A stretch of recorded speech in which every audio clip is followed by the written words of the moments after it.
Hello, I'm Kamal Santamaria. This is Counting the Cost on Al Jazeera, your weekly look at the world of business and economics. This week, China's market meltdown. It is essentially Beijing's first capitalist crisis. So as the world wakes up to China's economic troubles, we'll tell you how this crisis has actually been long in the making, and the blame Wall Street and the Federal Reserve must bear as well.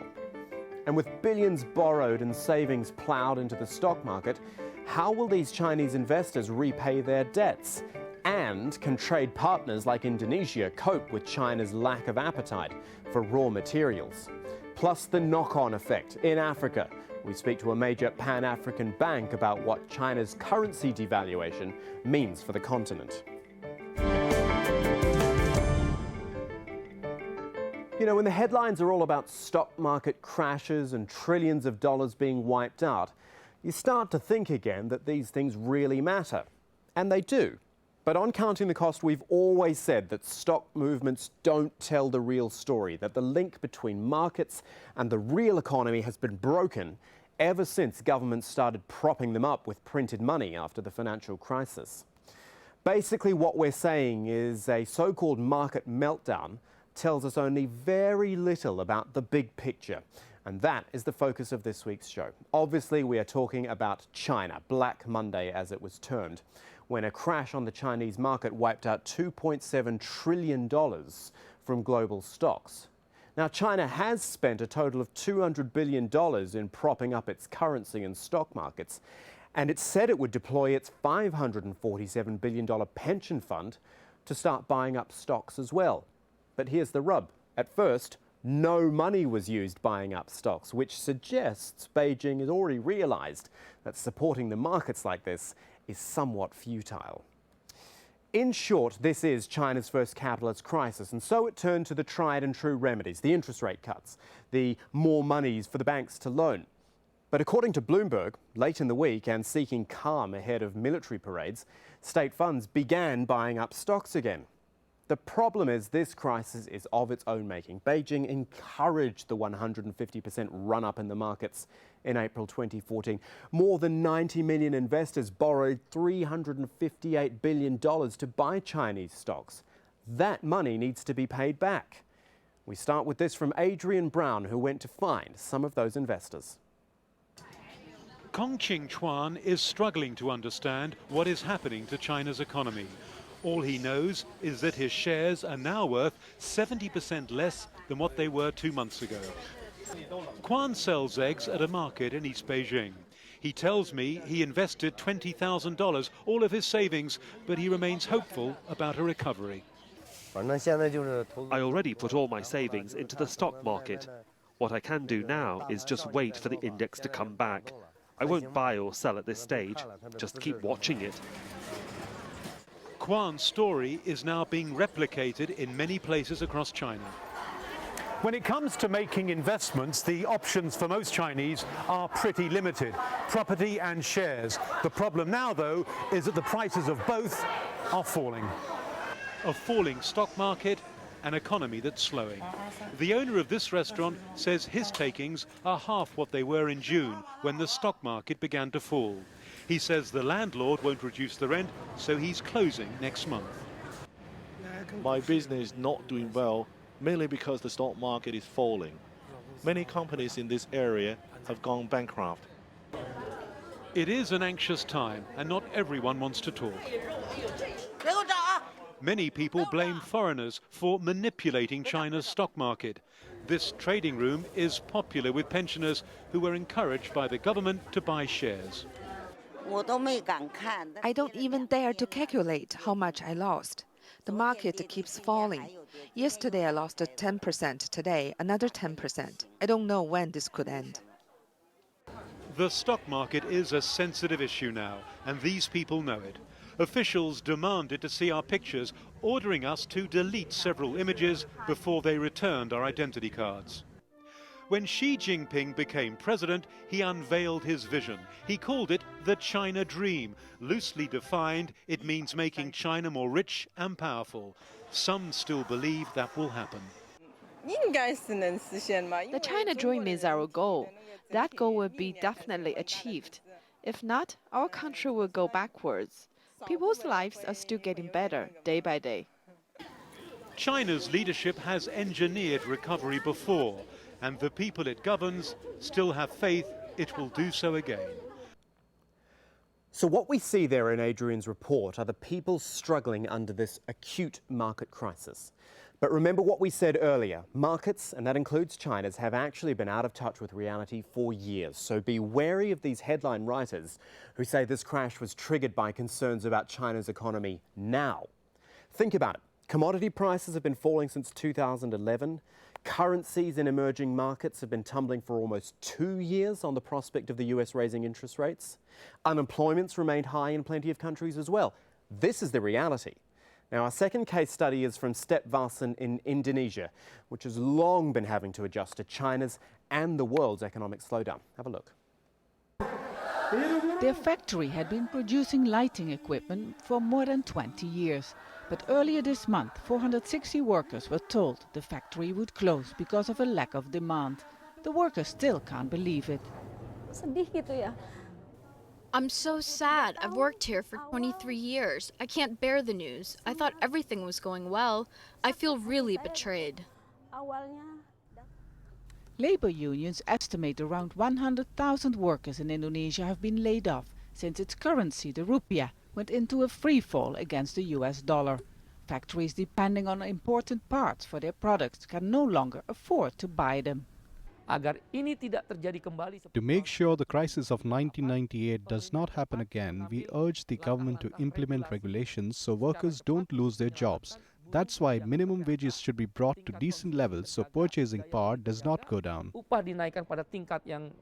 The government refuses to call it a crisis yet, but clearly Indonesia's booming economy is going through some serious turbulence. The government calls on everyone to stay calm, but that won't be enough to save people's jobs and boost purchasing power. For many years there was no reason to worry, with growth figures of more than 6%. But those times are over. Indonesia's dependency on exports of commodities have made it vulnerable. Its main market for coal is China, and demand has gone down dramatically. Indonesia's purchasing ability is badly affected by the high price of the dollar. While sales of cars and motorbikes had been growing for years, now they're down by 20%. In previous years, we would easily sell up to 20 cars a day at the car expo, but today we haven't sold more than 4. It has gone down dramatically. The government is trying to improve the economy by launching huge infrastructure projects and limiting expensive imports. It wants to reassure the Indonesian public that a return of the 1998 financial crisis is unlikely. The Asian financial crisis has resulted in major economic reforms, of course under the supervision of the IMF, reforms in the banking sector, reforms among the regulators. Basically, the corporate sector has become a lot more prudent.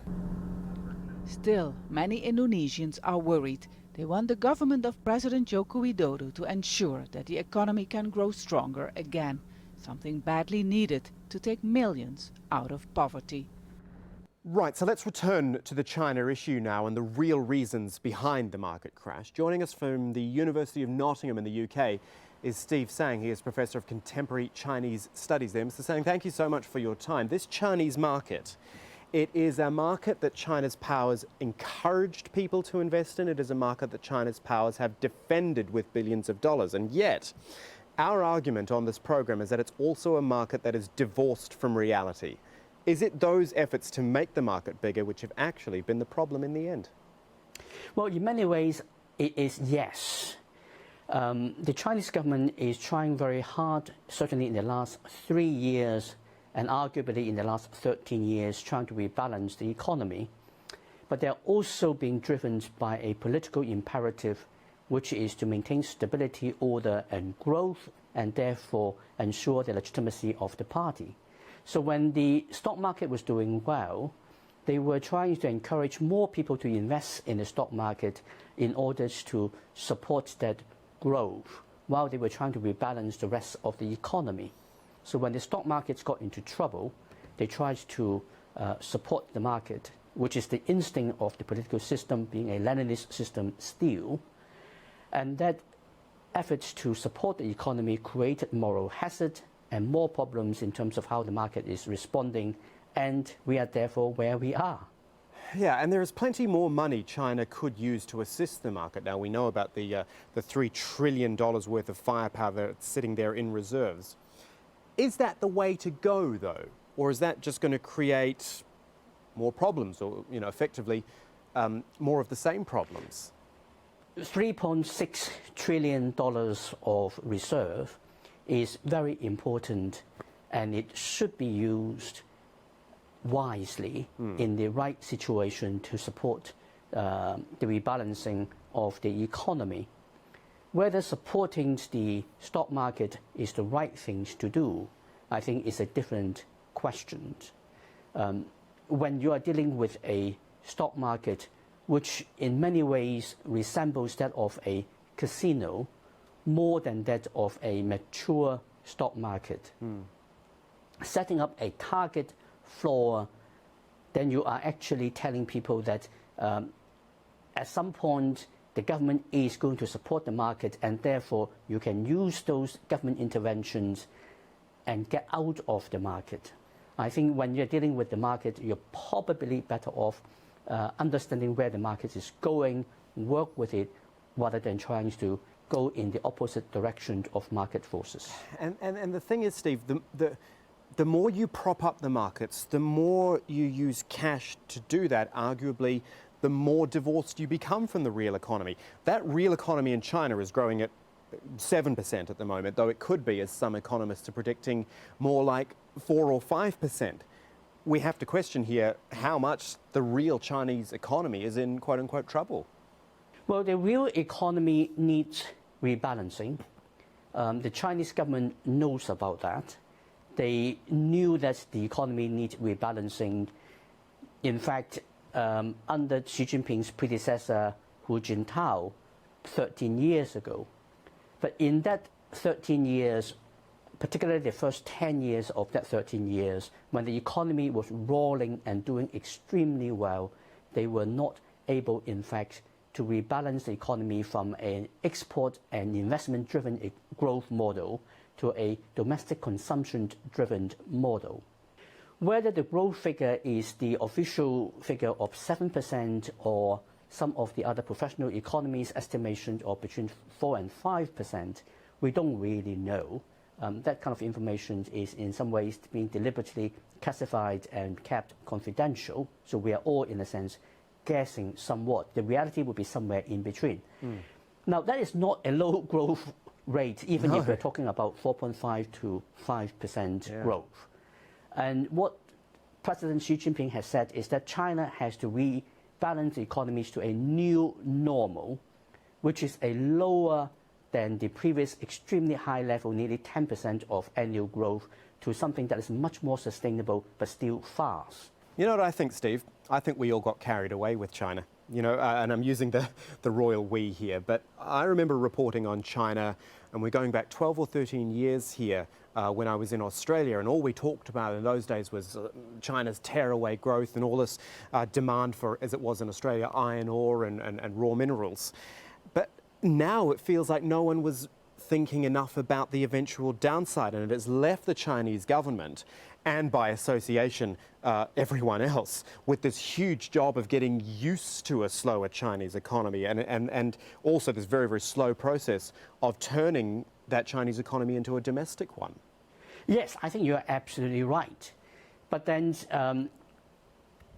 it is the way how the market works, isn't it?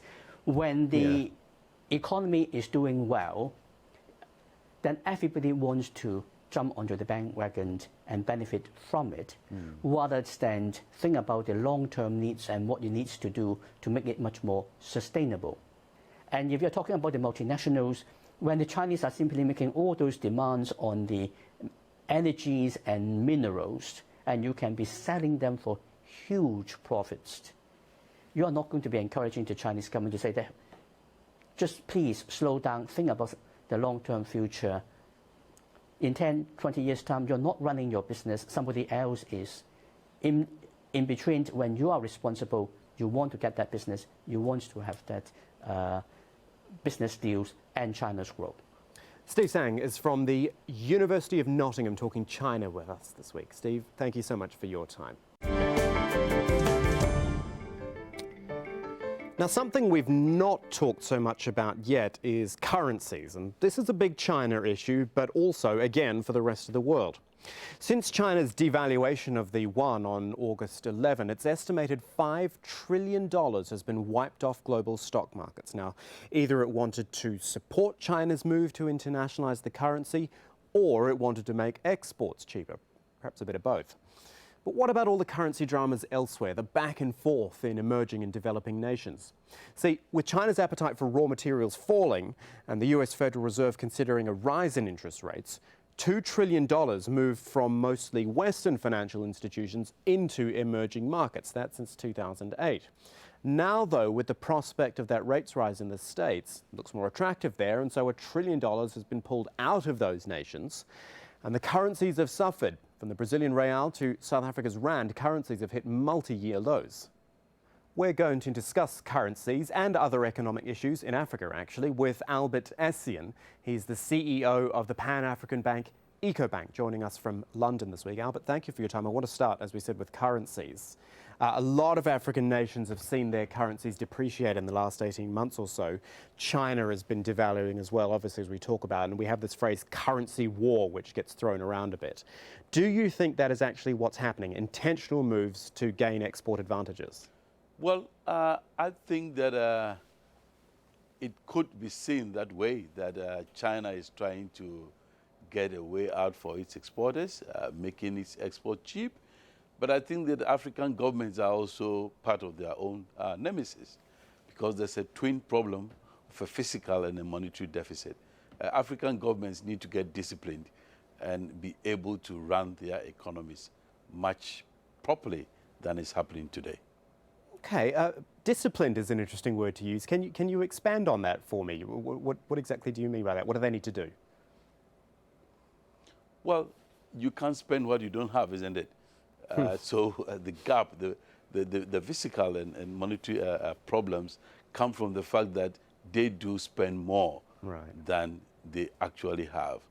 Because when that budget deficit keeps on widening, it puts pressure on the currencies. And when you also have the problem of China devaluing, you have the problem of the US Fed perhaps going to increase rates down the line, then it also brings in an issue of capital flight from the continent, and it puts more pressure on the currency.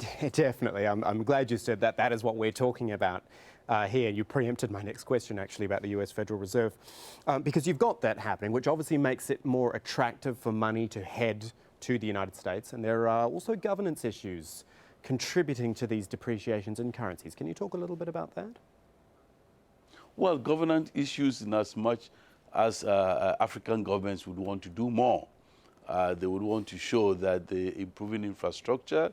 They want to show that they are providing more utility services.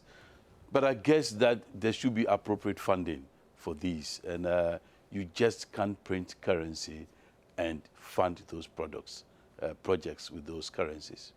Okay, let's broaden out a little more, shall we? I want to ask you about Nigeria, about other commodity exporting nations for that matter.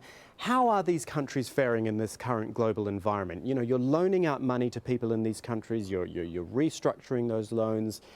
Is everything, and maybe this goes back to that discipline you talked about earlier, are you happy with what you're seeing as you loan out all this money? Well, I guess no bank in Nigeria today would want to take a cross-currency exposure. That is lending to a client who earns local currency. That is going to be a big problem for now. And it's part of the discipline. I mean, you need to be able to stick to what is best practice.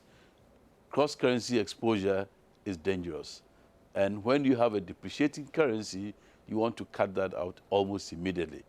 This is what has happened in Nigeria. Nigerian banks have shied away from cross-currency exposure as they restructure their loans. It's not going to be an easy out of the problem, but I think that they are actually sorting the issues properly and learning from the past mistakes, if they are. OK, let's stay on the banking theme for a moment. You obviously work in the banking sector there. You're from Africa as well. But there are a lot of outsiders, it seems, who want to get involved in banking in Africa. Look at Bob Diamond, that's the name I'm looking for, is the former CEO of Barclays Bank. He's got a venture going there. Is this a good thing, is what I want to know, that people want to get involved in African banking? And is there an attractive market there? Yes, I think that is good for competition. Competition would make all the banks sit up. Competition would benefit our clients. And I guess people want to get into African banking because the returns are good, especially if you are able to mitigate the downside risks. You don't get those returns anywhere in the world. Albert, I wonder if we can move away slightly from the economic side of things and look at the social issues in Africa, though I suspect we will find that the two are very much linked. Most headlines from Africa these days are about refugees and migration. Now, of course, we have refugees fleeing war zones, but a lot of other people are simply people looking for a better life and for better economic opportunities. Yet, and we've talked about it on the program, we hear stories about Africa rising and all the growth that's there. Well, I think people are moving out of Africa. You talk of migration, people crossing the Mediterranean to North Africa. It's more for economic reasons. You could say they are economic refugees. You can say that it's because they have not had their dreams fulfilled on the continent, albeit a growing continent. Now, the real dilemma here is that although you talk of growth, well, is the growth trickling down to all those who need to have it? That's the question African governments should answer. Is the growth really trickling down to all the people? So you see people migrating because of youth unemployment. A lot of people have moved to the urban centers and their dreams have not been fulfilled. I guess African governments need to sit up and solve that problem through proper governance and also economic growth that actually reaches the pocket of the ordinary person. Otherwise, we will still see waves of people crossing the Mediterranean to Europe, despite the dangers that we all know comes with it. So do we come back to that old saying of African solutions for African problems? You know, I don't want to be cliched about this because that phrase gets thrown around a lot, but are the solutions there? Is there the willingness there to make this happen? You touched on a very important point, the willingness. So African governments need to have that nerve to take those bold decisions to resolve the problems. They know what to do. Now the issue is the willingness to get it done. That is the line we need to cross in Africa. But why would then, how could there not be the willingness for that to happen? I mean, it just seems like such a logical thing. You sort out things like employment, you get young people skilled up and into jobs. That will solve current problems. It'll help the next generation and the one after that. Well, it's a question of getting focused and following through with execution. I mean, one of the biggest problems we have in our part of the world is following through and executing the plans. Somewhere down the line, we tend to falter, and that is what we need to resolve. We need to execute and execute and execute, and I'm sure that things will get better if we are able to execute. Sorry, I'm actually emphasizing that word, execution. No, I like that you are, and you've been very frank with us today, Albert. We do appreciate your time. Thanks for joining us. Thank you very much, Kamal, and have a nice day. And that is our show for this week, but there's more for you online at aljazeera.com/CTC. It'll take you straight to our page, which has individual reports, links, and entire episodes for you to catch up on. You can also get in touch with us by tweeting either me @KamalAJE or our business editor @Abid Oliver Ali, and do use the hashtag AJCTC when you get in touch, or drop us an email. countingthecost@aljazeera.net is the address. That's it for this edition of Counting the Cost. I'm Kamal Santamaria. From the whole team, thanks for joining us. News on Al Jazeera is next.